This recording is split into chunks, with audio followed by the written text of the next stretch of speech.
Do you have time for about like 4 questions from the fans that Of course, they of course. submitted? Red Baron actually had this earlier in the show, and he wanted to ask, why was JB fired from Cleveland, and why has Cleveland been the best team in the East? Do you worry the same thing that happened to Garland last year is happening to Ausar this year? So I think there's a couple things to this. One, I think whenever you have a star player uh, who comes in who didn't necessarily like, it's kind of similar to how front offices, when they come in and the coach isn't necessarily their guy, so to speak, Mhm. they're not necessarily as invested there. Right, like, similar to Donovan, he came into Cleveland, JB was the coach at the time, and even though each and every season Cleveland, made significant jumps and progressed each and every season, as infectious and as high energy as a JB is, and as much as he preaches the fundamentals and the culture, even when you are winning and succeeding at a high level, that can still somehow wear on guys. And Cleveland last season, even though they like Mitchell, Garland, and Mobley all missed a minimum of 25 games, they still got 47 wins. Yeah. And the only team that they lost to in the playoffs were the team that, oh yeah, by the way, won the championship. And so you hear all these things coming out that the article seemed to have been written. They literally came out before the last game even ended. So like that, like it was kind of almost a premeditated thing. And Kenny Atkinson has been able to unlock a lot of that team offensively and take them to a next level. The easiest comparison to make, and the one that I think resonates a lot of people, is going from a Mark Jackson to a Steve Kerr, to where Mark Jackson is still a really good head coach and was the person who was kind of the catalyst behind the Splash Brothers, but Steve Kerr was the coach that was able to come in and take them to another level. By the way, Kenny Atkinson, a guy who also worked with Steve Kerr, but he's a great offensive mind. He's a really good coach. He's been able to do a lot of great things with that roster. I would also point out those guys have been healthy all year, and that's definitely helped too.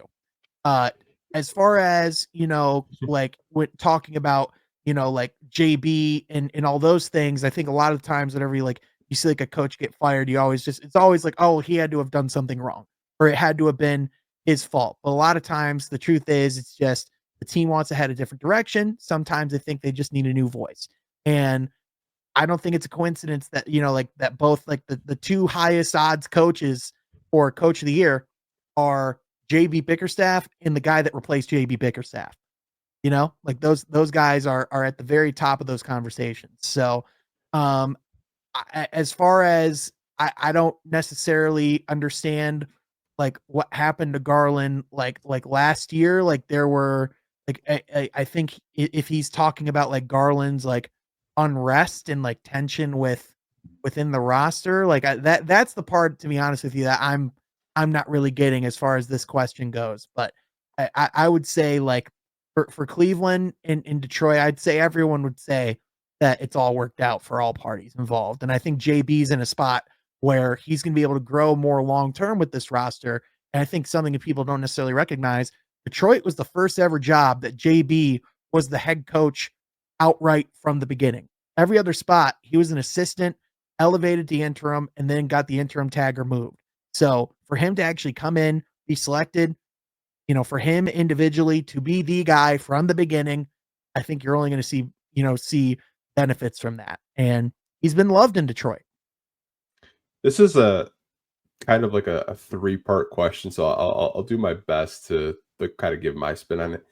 So why was JB fired from Cleveland? I think Sean kind of just hit this topic like out the park, but I think my understanding was what you said: new voice. You made the playoffs. You couldn't get to the Eastern Conference Finals. You did actually get a game against Boston. Not too many teams could say that they beat the Boston Celtics last year in the postseason. So I think that was one of the things. And also there was kind of some there's rumors, if you want to believe it, kind of like he said, she said type of things, where Donovan Mitchell and JB didn't always see eye to eye. From I remember reading articles last year, so If you want to kind of point the blame at Donovan Mitchell, I guess you could do that. I don't know that to be a fact. That was just speculated. Why has Cleveland gone from a team last year that won 48 games to the best team this year? Again, health. Darius Garland and Evan Mobley and others missed multiple games last year. They weren't 100% healthy. I remember reading an article that Darius Garland had to get his mouth basically wired because he got hit in the jaw and had to get surgery on it. And he lost, I think, like 10, 15 pounds because of that. And he wasn't 100% healthy. And I think that's kind of what happened with the Darius Garland thing. Do I worry the same thing is happening with Garland, with Ausar? No. I think the thing with Ausar that people are really pinpointing from just, reading, tweets or reading messages is the way JB is using Ausar right now. I think a lot of people forget Ausar was standing in the corner for a majority of the year. Obviously, we know Ausar is a really good cutter, really good in transition, just a fast break nightmare for opposing defenses. But in the same breath, like a big reason why Ausar isn't closing these games in crunch time is more of just a coaching decision at the end of the day. JB's not saying that I'm not going to play Ausar because I don't think he's a good player. At the end of the day, JB is just substituting an offensive player like a Malik Beasley or a THJ for a defensive player in Ausar that I think we can all agree offensively is still a work in progress.